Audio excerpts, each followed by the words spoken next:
உள்ளாட்சி அரசு செய்தியால் இணைவோம். வணக்கம். உள்ளாட்சி அரசு செய்திகள் வாசிப்பது சரவணன். கோவை மாநகராட்சி 38, 39 மற்றும் 56 வார்டுகளில் பணிபுரியும் துப்புரவு பணியாளர்களுக்கு சட்டமன்ற உறுப்பினர் கார்த்திக் முகக்கவசம், காலை சிற்றுண்டி வழங்கினார்.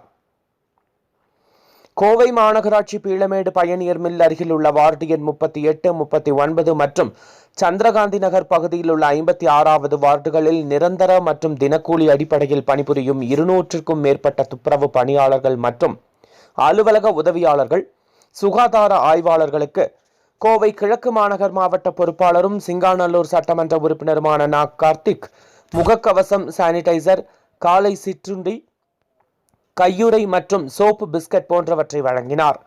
அதிகாலை 6 மணி அளவில் இருசக்கர வாகனத்தில் மிகவும் எளிமையான முறையில் தலைக்கவசம் அணிந்து கொண்டு மத்திய மாநில அரசுகள் விதித்துள்ள 144 ஊரடங்கு உத்தரவு கட்டுப்பாடுகளை மதித்து அதிகம் கூட்டம் சேர்க்காமல் கொரோனா விழிப்புணர்வை ஏற்படுத்தி வருவது பொதுமக்களிடையே மிகப்பெரிய வரவேற்பை பெற்றுள்ளது. மேலும் நம்மிடம் பேசும் பொழுது, நம்மை காக்க தங்கள் உயிரையும் பொருட்படுத்தாமல் நகரை சுத்தம் செய்யும் தூய்மை பணியாளர்களுக்கு தேவையான உதவிகளை மேற்கொள்ளும்படி திமுக தலைவர் மு.க.ஸ்டாலின் அவர்கள் அறிவுறுத்தியதின்படி கோவை மாநகராட்சியில் பணிபுரியும் அனைத்து தூய்மை பணியாளர்களுக்கும் தேவையான முகக்கவசம், சோப், சானிடைசர், பிஸ்கட், காலை சிற்றுண்டி போன்றவற்றை வழங்கி வருகிறேன் என்று கூறினார்.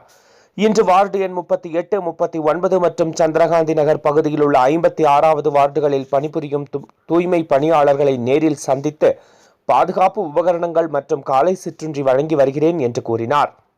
மேலும் தூய்மை பணியாளர்களுக்கு அன்புடன் கொரோனா விழிப்புணர்வுகளான கை கழுவுதல் அவசியம், சானிடைசர் பயன்படுத்துவதன் அவசியம், கூட்டம் சேராமல் இருப்பது குறித்து விழிப்புணர்வு செய்திகளை வழங்கியதுடன் தனது கைபேசி எண்ணை அவர்களுக்கு கொடுத்து அவசியம் ஏற்பட்டால் 24 மணி நேரமும் என்னை அழைக்கலாம் என்று கூறினார்.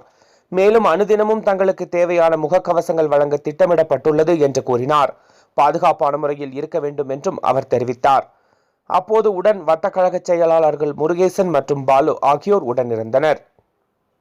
செய்திகளை உடனுக்குடன் தெரிந்து கொள்ள உள்ளாட்சி அரசு செய்திகளை சப்ஸ்கிரைப் செய்யுங்கள். தொடர்ந்து பெல் பட்டனையும் பிரஸ் செய்யுங்கள்.